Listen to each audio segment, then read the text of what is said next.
151st Inter-Parliamentary Union in Geneva. I'm being joined by Ceylin Akçakupolu. She's a member of parliament from Turkey. Thank you so much for taking our time and speaking to us on NewsX. At the outset, there are members of parliament from over 183 countries gathered over here, deliberating on the world's most pressing issue. How significant then do you think is such a platform on empowering parliamentarians across the world and representation of people and their problems and concerns? I think it's very difficult for us politicians to find a common ground, to see each other, to talk to each other, to have the space to have joint discussions on pressing issues, for instance, on sustainable development, or its humanitarian law in times of crisis, or just how we respond to conflicts, or defense, how we allocate our budgets for defense. And there's not much space to discuss that on a global platform. And IPU, fortunately, allows us to come together and connect with countries that we would never, ever be in touch with. For instance, last night I got the chance to meet with parliamentarians from Bhutan, and I got to learn that they are also dealing with the brain drain issue. Their youth is leaving. They are trying to keep the youth in the country, but they're trying to find solutions. So we got a chance to sit down and talk about local solutions to problems of such. Absolutely. And this year's theme is upholding humanitarian norms and supporting humanitarian action in times of crisis. There are over 120 global conflicts at the moment. How do you see this platform then and the deliberating space as it provides, as you've mentioned, in sort of helping to solve these conflicts? Well, here I'd like to drop a little note. I'm a Kurdish person. Even though I'm from Turkey, I'm not Turkish, I'm Kurdish. And my people are facing conflicts in 4 countries: Iran, Iraq, Syria, and Turkey. And there's currently peace talks that could result in a peaceful resolution to the Kurdish question in a regional perspective. And while we discuss peaceful resolutions to conflicts, we also have to understand how humanitarian law works, and that became more evident with the war in Gaza, with civilian deaths and let's call it genocidal attacks on people, and the starvation of children and a whole punishment of a whole population. That showed us that we need to uphold humanitarian law no matter how and when. The problem is that more countries are withdrawing from protocols that show basic rules one must apply during conflict, and they withdraw from these during conflict. And the war between Ukraine and Russia is also forcing many European countries to withdraw from these protocols that have the basic standards to ensure civilian safety. So this is also a great platform to make sure that they feel the pressure from international partners, international colleagues who say that don't withdraw, stay in these protocols and the laws, the legal amendments, because they are important for the well-being of the humanity.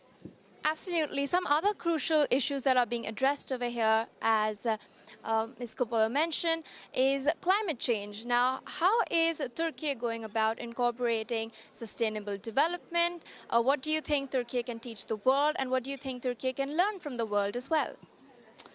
Unfortunately, my country is not doing enough to tackle climate change, but also my country is positioned in a region that is suffering from water scarcity, and it's going to have extreme droughts in the coming years.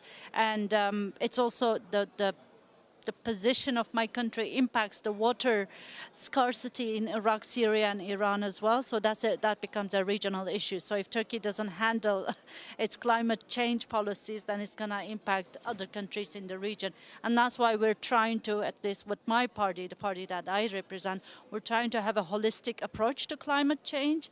And we propose that each party, each political party, political camp makes sure that their party program includes concrete steps for climate change. But at the moment, unfortunately, we have really horrendous mining laws in our country, and we hope that the experience of IPU, what we learn from IPU here, could help us back in the country to propose laws that respect climate. And speaking of the future, we also know that technology is a part of everyone's lives, AI included. We're seeing young kids now being exposed to artificial intelligence at their tender age as well. It does have its advantages, its boon, with the fact that you have information accessible very easily, but there are drawbacks as well, challenges as well. Deepfakes are a major concern. How do you think then can parliamentarians over here legislate going forward in their countries to draft proper AI policies? Well, the recent advancements on AI sort of remind me of the great frontier in the, let's say, the discovery of the American continent. And there, you know, while they were discovering the continent, they also had, they found these mines full of gold, and they had this thing called rush to gold. And that was done so uncontrollably, and that it resulted in some permanent damage. With the eradication of native people and like irreversible damages to that area, culture, language, and everything. And I think AI is sort of similar. We're just rushing into it. Everybody's trying to be part of it as soon as possible, but when it's done without proper safeguards and without proper framework, it could result in catastrophic results, consequences. Because yesterday we were discussing nuclear armament. Everyone is trying to gather nuclear capacities, but that at the same time we have AI, and AI without control in charge of nuclear weapons means that there's an alien invasion onto humanity and an alien intervention on humanity. So that these parliaments need to make legal jurisdiction and mechanisms to tackle issues regarding AI. And one last question. The IPU was founded in 1889, and since then it's been a very robust organization helping all parliamentarians come together and sort of chalk out solutions to different problems they're facing in different contexts across the world. What is your hope for the IPU for the future? We do know there are 183 out of 193 countries already involved. Well, I understand that bringing so many different colors together and expecting them to be in consensus is a drastic expectation. So I'm not of that expectation. But I do hope that IPU could find a way to make more concrete steps. Yes, we gather, we talk, we pass resolutions, but we also need to discuss how to make more concrete steps. All right, ma'am. With that, I would like to thank you for taking our time and speaking to us on NewsX World. All right, the U.S.